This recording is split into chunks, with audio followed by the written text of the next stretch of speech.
Това е Ритуали за успех подкаст, мястото, на което успешните търговци всяка седмица се отбиват. Предстои четвърт час, мисли и идеи за успеха на твоя бизнес. Радвам се, че пак си с мен.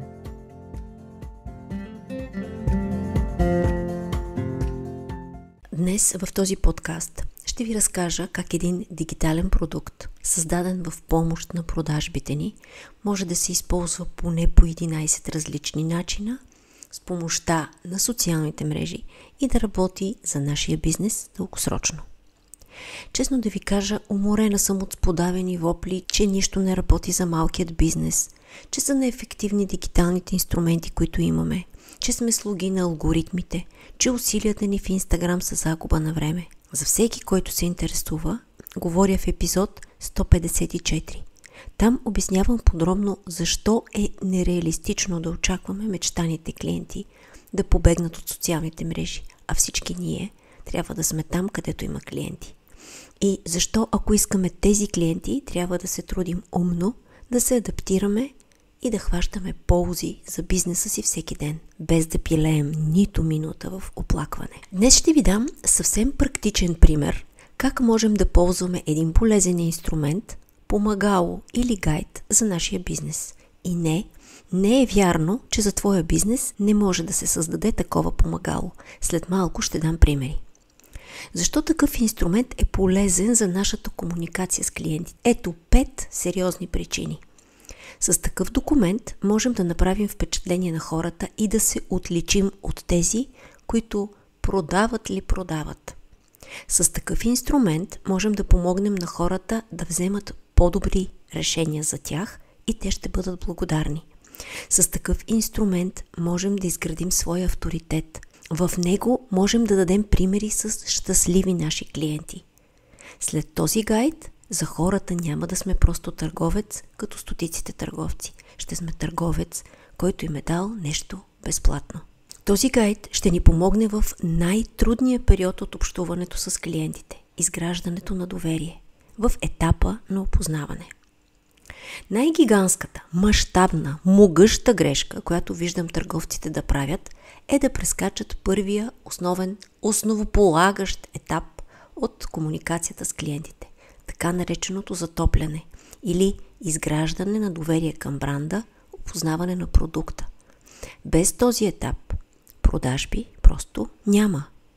Ето това е друга причина да работим с помагала и гайдове, защото те са един от начините да поканим хората в нашия свят, да им покажем, че сме различни, да направим първата голяма крачка в това опознаване, да дадем на хората ползи, а не просто да поискаме парите им.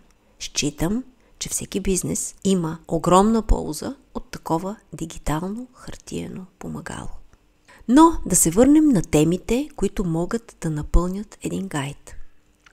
Аз съм търговец на храни. Мога да създам гайд с инструкции, трикове и с 5 лесни рецепти, например. Аз съм създател или търговец на козметика. Мога да създам гайд за грижа за кожата през отделните сезони или за постигане на определен резултат. Аз съм създател на дрехи или бижута. Мога да дам насоки за лесен избор, модерни възможности, как се адаптира настоящия гардероб на клиент с нови артикули или аксесуари. Ако продавам полезни хранителни добавки, бих могла в този гайд обясня на хората какви възможности имат и кое наистина е добро за тях. Ако продавам финансови продукти, да дам на хората калкулатор или схема, по която да оценят своето потребление и да спестят. Ако съм психолог или решавам ежедневни проблеми на сегмент хора, да дам списък от 10 тревожни или стресиращи състояния, които да разберат, че могат да се преодолеят, за да бъде животът им по-щастлив и по-пълноценен.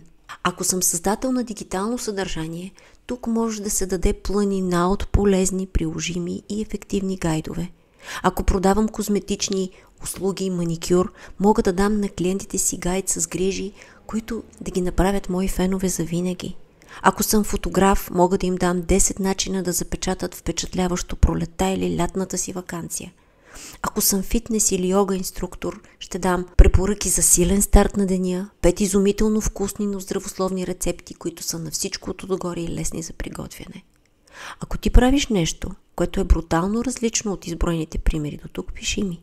Обещавам, че ще ти дам поне 5 идеи за гайд за твоята аудитория. И така, измисляме тема и създаваме помагало, което ни служи дълги години. В това помагало не слагаме офертата си. Създаваме продукт полезен за хората, даваме им експертно знание. Полезно, безвъзмездно, щедро. Да, трябва да отделим време. Да, Canva ще ни даде възможност да го оформим професионално. Но, създавайки това помагало, ние правим за бизнеса си повече, отколкото създаването на 10 поста. Защо? Защото с него осъществяваме по-дълга и пълноценна комуникация с клиентите. Не е ясно колко от 10 поста ще стигнат до очите на нашите последователи и в този миг колко време имат те за тях. Нашия документ, ако е стойностен, ще работи дълго за нашите клиенти.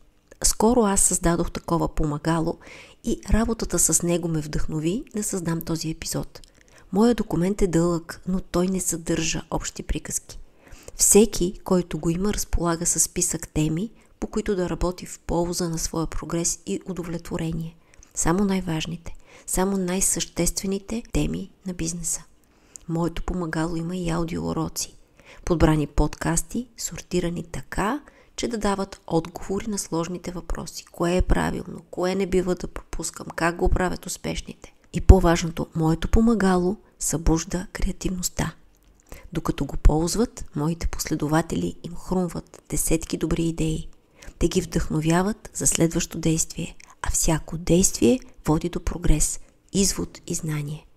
Да, моето помагало е дългосрочен източник на знание и вдъхновение. За да е лесно на хората, съм го разделила на части така, че да стартират с темата, която им е най-важна сега. Клиенти, продукти, маркетинг, приоритети и така нататък. Ако ви е интересно, линк има в описанието. И така, имаме помагало. Какво да го правим сега? Обичайно създателите правят две неща. Пишат пост, слагат го в линк към биографията си или на сайта и чакат да видят кой ще прояви интерес. Знаете ли? Важно е да кажа, че времената, в които чакахме приложение, имейл, социална мрежа, партньор да свършат нещо за нас, изтичат. Няма ги. Движат се само нещата, които ние движим. Това е реалният факт. Но вие знаете. Вие не случайно слушате този епизод. Ето ви цели 11 начина да раздвижите своя гайд. Направете акцент и сложете линк към вашия гайд за лесен достъп. Не ни трябва първи акцент за нас. Сложете своя гайд в акцент на първо място. Направете го видим. Вижте как съм го направила в моя профил в Instagram. Разкажете на хората какви ползи и емоции вашия гайд ще им донесе. Само едно стори с линк не стига. Втори начин. Създайте и пост за ползите и го сложете като пин.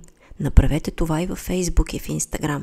Така профилът ви веднага става с повече стойност за потенциалните ви последователи. Подарете им ценност веднага. Подарете го на настоящите си последователи. Те ще му се зарадват много. Може да стане заедно с изграждането на акцента. Изпратете го със съобщение на хората, които ви следват и подкрепят отдавна. Благодарете им с него. Част от тях, може би, ще го споделят с други. Изпращайте го с линк на новите си последователи. Поздравете ги с добре дошли и им дайте подарък знание от вас. Направете съвместна активност с приятелски профил и подарете на чуждата аудитория своя гайд. А защо не няколко съвместни активности? Направете си реклама за нови последователи и им подарете гайда.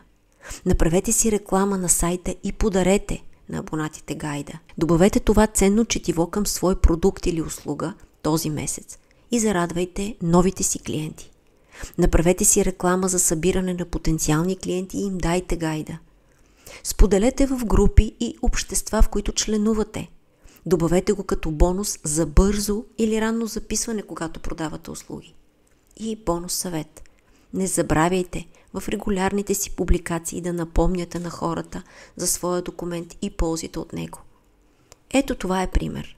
как с едно парченце ценно съдържание можем да постигнем много. Пример как неблагодарните социални мрежи могат да помогнат на нашия бранд и популярност изключително. Пример как вместо да се оплакваме и критикуваме фактори и обстоятелства, които не зависят от нас, можем да се напрегнем и да измислим начин да раздвижим тези фактори и да общуваме с хората, които са ни важни. Знаете ли, и на мен не ми харесва, че социалните мрежи са по-взискателни към нас.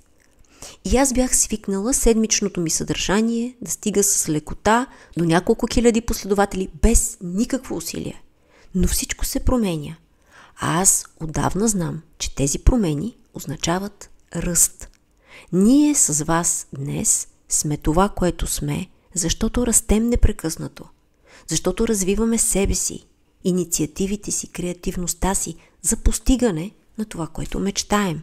Да работиш за мечтата си далеч не означава просто да създаваш това, което обичаш. Означава да мислиш, да адаптираш, да развиваш. Означава да се трудиш здраво, за да разбереш какво работи и по-важното, защо работи.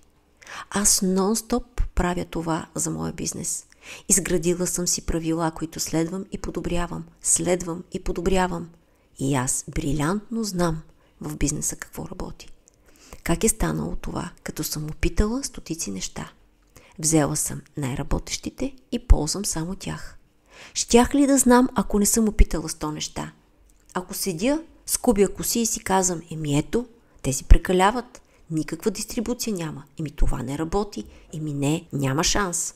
И затова съм се научила на всяко простичко нещо да гледам от десетки страни, да го ползвам по десетки начини и да видя кой от тях работи най-добре, най-бързо, най-качествено за мен. Знаете ли, нашия успех в социалните мрежи не се мери с оставените сърчица. Не се мери от достигането на един рил. Той се мери в пари. И съвсем отговорно ви казвам, че ако вие уважавате и работите със своята аудитория, то ще изкарате пари. Без значение каква е дистрибуцията на приложенията. Откъде знам ли? От опит.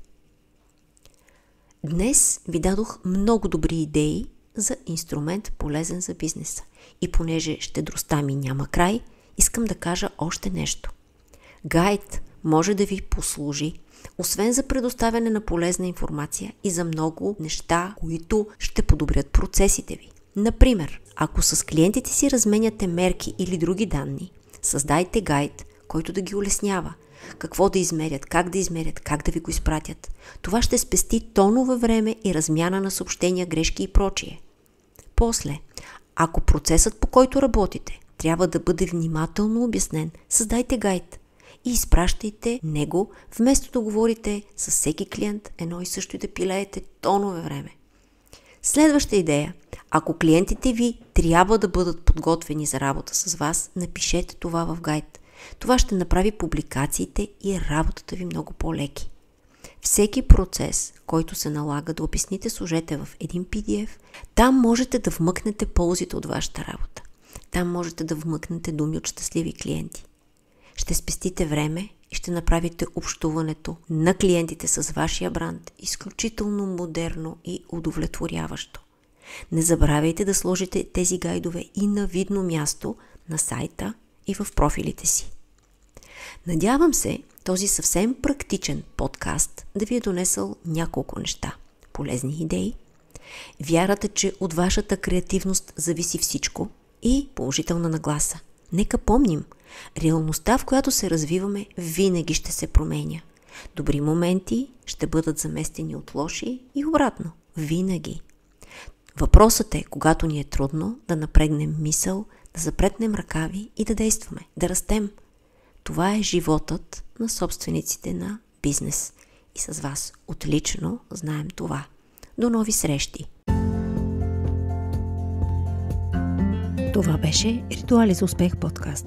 Всяка сряда очаквай нов епизод от нас. Ние работим с радост и удоволствие за теб. Последвай OnMentor в Instagram и няма да пропуснеш нищо от безплатното ни седмично съдържание. До нови срещи!